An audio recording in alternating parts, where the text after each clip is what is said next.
This diagram is something that I want you to understand a little bit, because it's this diagram where I believe philosophically we can bring about this change. And the change has to come from you. It has to come from your knowledge and your education, and your ability to make better decisions. So let's put framing around this diagram. So at the core of this diagram is your genetic code, your DNA, if you will. Now, many of you have been told by your doctor that your DNA is cursed. In essence, what we've been told is that you have bad genes and that your disease is related to family history. And we know that this is wrong. We are absolutely certain that this is wrong. When it comes to the genetic code, you have an influence that many experts believe is worth about 20%. If we're giving it a grade, let's call your health a grade of 100% maximum points. 20% comes from your genetics. 80% of your outcomes comes from your choices. And so when I was saying earlier is, modern diseases are diseases of choice. And so if we break down those choices, we have roughly 3 categorical choices we make on a daily basis. We have chemical, we have emotional, we have physical choices that we make every day. Physical choices would be like exercise is a perfect example of a physical choice. Whether you get adequate rest and sleep to recharge your body physically, that's a choice. You make a choice as to when you go to bed. Now, certainly there are things that can influence your quality of sleep or your quality of exercise, like pain or pre-existing disease. But ultimately, these things we make a choice to do. We make a conscientious effort. And so we also make a choice to not do those things, right? So again, keyword choice. Emotional, this is relationships. And this could be spiritual relationships. This could be family and loved one relationships. This could be your relationship at work, your quality of life in the job that you love or in the job that you hate, right? All of that's going to have an spiritual, emotional impact on how you think and how you feel. And then we have chemical choices. Now, chemicals are food. Think of chemical. When we say chemical, I don't just mean bad chemicals. I mean anything that you bring into your body that has the potential to alter your biochemistry, which is basically microscopically, whereas physical is choices that you make that affect you in ways you can see. This is exposures that affect you in ways you can't. So food will affect you. You don't see the vitamin C in the orange improving your immune function, but it happens and it's measurable, right? And so food can have an interaction chemically.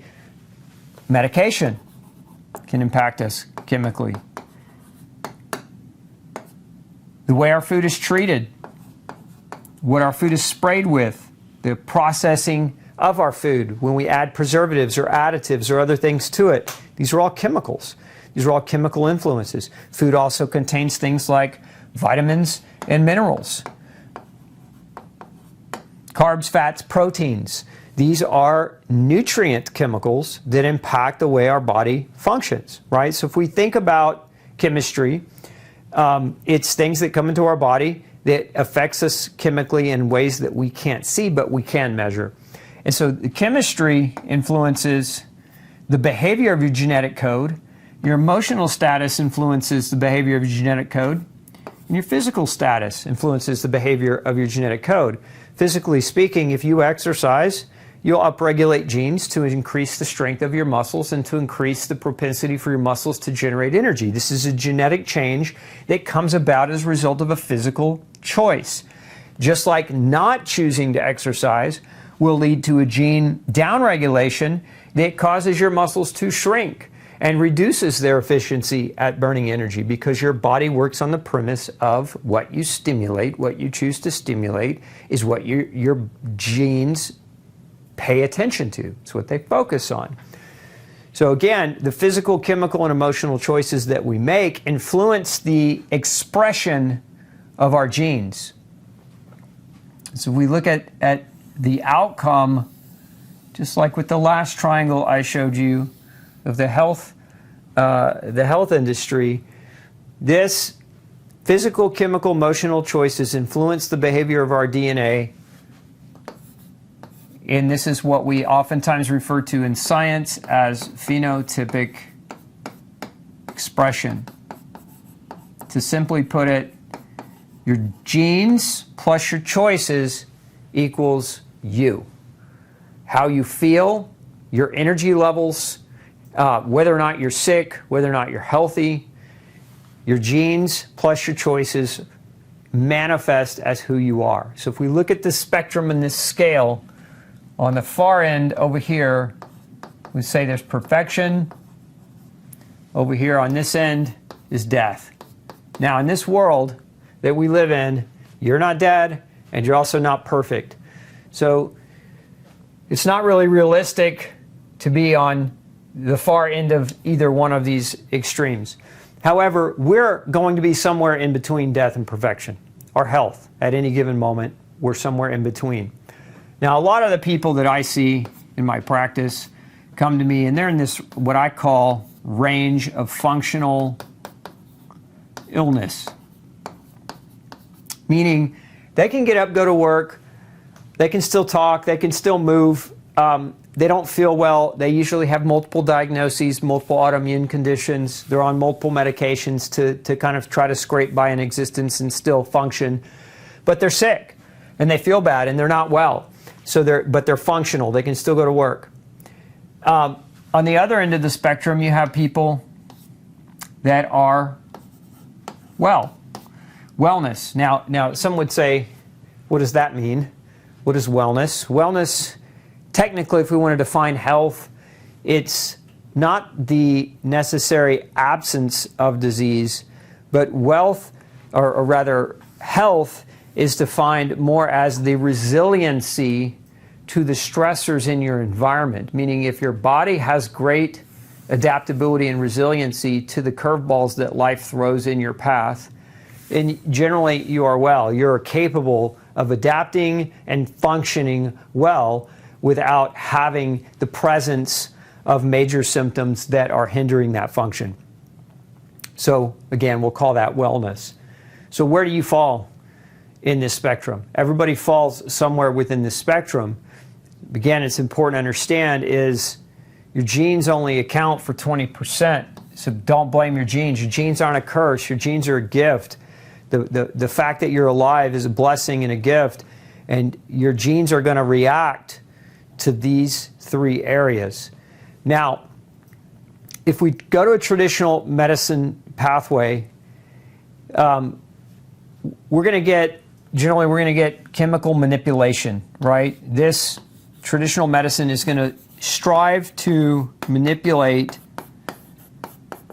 your symptoms,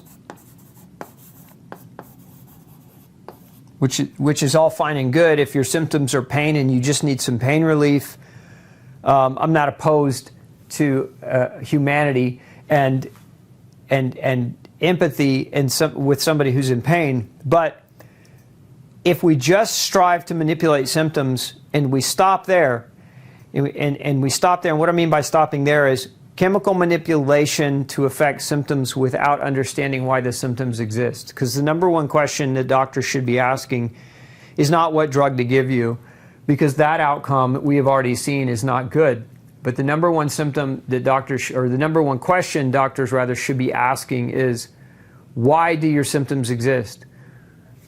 What are you doing within the confines of your choices that is leading to this aberration in how your body feels? In essence, what is disease?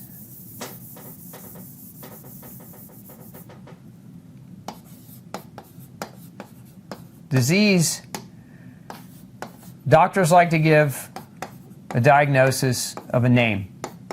So it's a diagnosis of a name, the name of a disease. So they define different diseases by clusters of symptoms, right? So if we look at this from a kind of a macro level, clusters of symptoms in common patterns are what doctors are trained to recognize to diagnose disease. The purpose of diagnosing the disease has become, this wasn't always the case, historically, traditionally, the purpose of diagnosing a disease so that doctors could communicate with one another in as few words as possible, but understand the meaning of what each other are saying so that we would have better communication. But today, the purpose of getting a diagnosis and getting a name is to justify insurance coverage of the treatment. And the treatment, well, there's three main kinds of treatment in medicine. One is we use drugs to manipulate symptoms.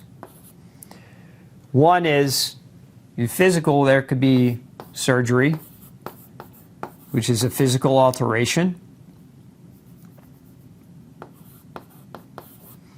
or something like physical therapy, or massage, or chiropractic, etc. These are all forms of physical modality treatments. And then there's, for emotional treatments, there's psychology, right? So there's talk therapy, which is fine and good, can be. But also in emotion, for treating emotional, a lot of times it's to cover the emotion with medicine. So your antidepressant meds to treat aberration of the psyche, things like antipsychotic medications, etc. So again, we look at symptom patterns turn into disease diagnoses in order to justify the insurance coverage of the treatment. The treatments are physically surgery, physical therapy, etc. For chemical aberrations or diseases of things that we would measure chemically, like high blood sugar, high blood pressure, high cholesterol, etc. Those are drugs that manipulate symptoms, pain and inflammation. And then emotionally, we get talk therapies or we get medicines. And again, the outcome of these primary agencies in the U.S. is our life expectancy is ranked 60th. It's the third leading cause of death